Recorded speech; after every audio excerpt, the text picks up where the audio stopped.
debt is good or bad, irrespective of where it comes from. What's the most important is the size versus the capacity of the economy, the cost, which include interest rate and other terms, the exchange rate risk, and the use of the debt, where, in which sector, what is the quality of the project that is funded through that loan. I think there are more issues related to the risk related to the loan, the capacity of the country to generate revenue, to generate growth, and to be able to pay back. These issues of interest, exchange rate risk, if the debt is predominantly denominated in foreign currency, there are risks, but also the quality of investment we make from the loan. Thank you. Kristalina? Well, I agree.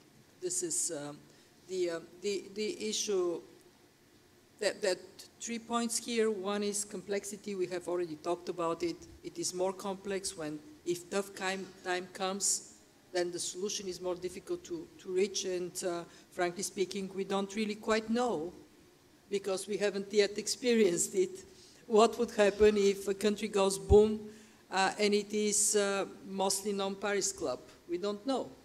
And it is very unnerving not to know. It would be much better if we are working in a direction of upfront, better understanding how we can consolidate the picture and how we can take action. Two, it is, we are talking about non-Paris club.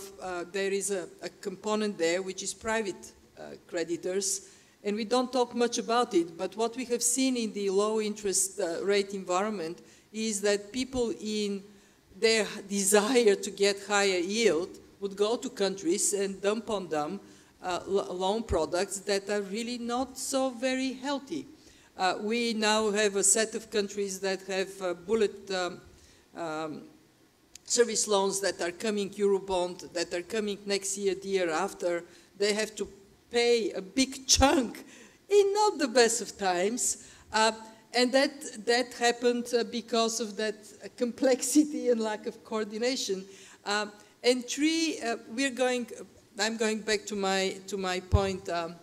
Why do we need this? We need it for everybody. And so the question is how to coalesce everybody around a common objective of having a more sound and stable financial environment for growth in the global economy.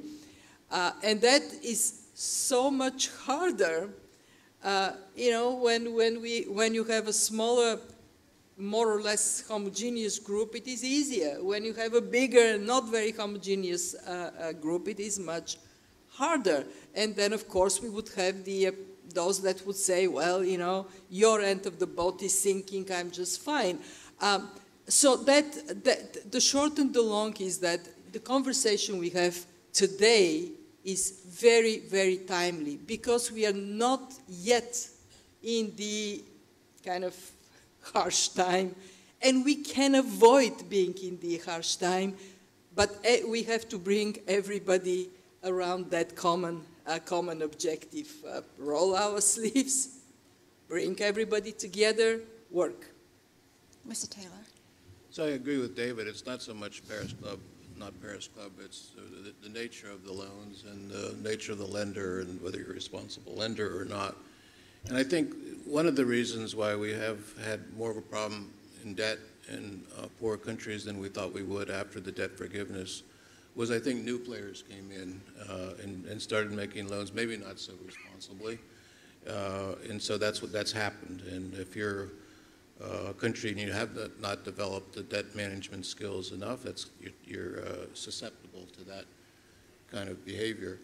And unfortunately, I think that's where we are a bit at this point. There's going to be calls for debt forgiveness from these institutions sitting here, but they didn't make the loans that turned up, but they're going to be asked to do some things about it. And I don't think we should be resistant to that.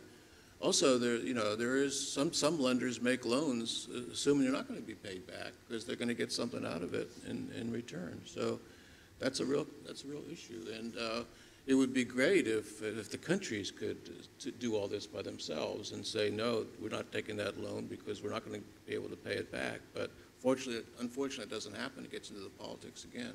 So I agree. You need some kind of a framework that disciplines the nature of the loan so we don't get in this situation. I think we're beginning to, unfortunately, get in that situation now. Let's open the discussion to the floor. If you could raise your hand, a mic should be coming your way. Please state your name, and please do have a question rather than a comment. Thank you. Please, sir. Thank you very much. Great event, and it's a timely discussion and one the United States cares a lot about. So, Jeffrey Okamoto, I'm our Acting Assistant Secretary at the Treasury Department over International Finance and Development. So we got a little bit of a history lesson on the prior debt forgiveness and then kind of the proliferation of creditors, products, and quite frankly, proliferation of borrowers too. So maybe a question for the World Bank and the IMF. What is on the horizon in terms of a work plan to think about policy gaps or things that need to be updated in light of these developments over the past 15 or 20 years? And then once you have those new policies and requirements or data sets, what needs to be done to deepen the capabilities of countries across the spectrum to actually comply? Christina? Well, we have here in Bali as one of our main topics of discussion of our development committee, which is going to start at 2:15, the topic of debt sustainability. And that is something we have worked on together with the fund. And there are three elements that are moving this agenda forward. The first one is we have a new debt sustainability framework in place for low-income countries. It kicked into gear on July 1st. It actually lifts up our engagement and support to countries from both institutions, brings the awareness, the analytics, the monitoring, the skills up. Two, we are very keen to work pragmatically on expanding debt transparency. It is a topic that concerns countries, and it would concern them more, as our discussion today indicated. We want to take advantage of this moment of awareness and then hopefully bring that discussion of creditors, debtors, to a more comprehensive level that is more a match to the complexity of the problem. And three, we are actually actively working on increasing our capabilities to help countries build better systems. We are making a structured program on statistical capacity. And then, of course, we want to match it with what creditors themselves are required to report on. We're actually quite busy on this subject, and it's really very broad. Kristalina mentioned a number of the items. Let me just list. We are working with countries on greater debt transparency, and we view that as something that creditor countries ought to be participating in as well. The World Bank has long had a public debt recording system. We have our SDDS, our data dissemination standard, and we'll try to, in both cases, to improve the data that's reported to us. We'll do the same through the regular dialogue that we have with countries. We are improving that. We have a new debt sustainability analysis tool for low-income countries. It's being put in place and rolled out. One thing that John mentioned, the collective action clauses, that whole approach was strengthened just a few years ago, and there's a process that takes time because a lot of bonds exist that didn't have the collective action clauses. that's a process we continue to encourage so that eventually restructuring is easier to do. We're working on trying to make restructurings work better. Our observation we've made for many years is that restructurings seem to come too little too late. And we believe, as I think Eric hinted, that if you know your creditors, if you know you're getting into trouble, if you can go and find a way to restructure your debt and if need be reduce your debt earlier rather than later and cooperatively rather than in a conflictual situation, when you still have are in more or less a sound position as opposed to an unstable position, I think that can be pretty helpful. And as I mentioned, and Kristalina mentioned, we give extensive TA to countries on the debt management side, but also on the management of public finances and thinking through their investment programs so that it's not just about the borrowing, it's about whether the borrowings are used in a way that is efficient, effective, and not corrupt. So I think it's really quite a broad agenda, and we're open to improving that agenda with suggestions from membership and civil society and others. Please. Oh, there's one there. Next over there. Thank you very much. Matthew Rycroft from the United Kingdom. I'm the Permanent Secretary at the Department for International Development. And I have a question about the global goals, which I don't think have been mentioned yet. And it seems to me that this whole issue of debt sustainability is absolutely crucial for the achievement of the global goals. Done well, debt done effectively can be an important driver to help low-income countries mobilize the financial flows that are going to be needed for the achievement of the global goals. Done badly, bad debt without transparency is going to get in the way of effective development and effective achievement of the global goals.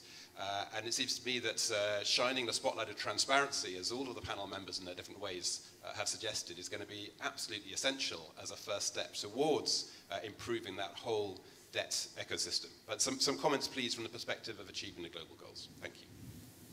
You know, I actually felt that I was coming short in each of my interventions to say that we are discussing debt management, but we equally have to discuss, to add to that, raising revenues, growth, taxation, domestic resource mobilization, and what is this for? And it is for achieving sustainable development that helps countries to lift up their populations. So we are, indeed, in this conversation, we concentrated on debt. A couple of times we said, well, debt is not a bad thing, that for good purposes, but it is true that in our institutions, both the fund and the bank, we think of this in that broader context. And actually, if you have more revenues, hey, you can carry more debt. And that is ultimately the purpose of that conversation is do better for people in your countries. I'm abusing my space here, but I'm a Bulgarian. In the 90s, my country actually did go boom. And at 4 o'clock in the morning, I would line up to buy milk for my daughter. Bad debt management can be catastrophic. And in our case, in the Bulgarian case, we have this earring on our ear. We are so prudent, you wouldn't believe it.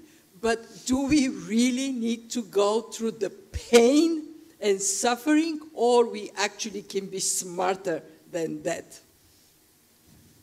Sobering notes there. I'm afraid we've run out of time. We need to wrap it up. Ladies and gentlemen, please join me in thanking the panel for such an insightful discussion.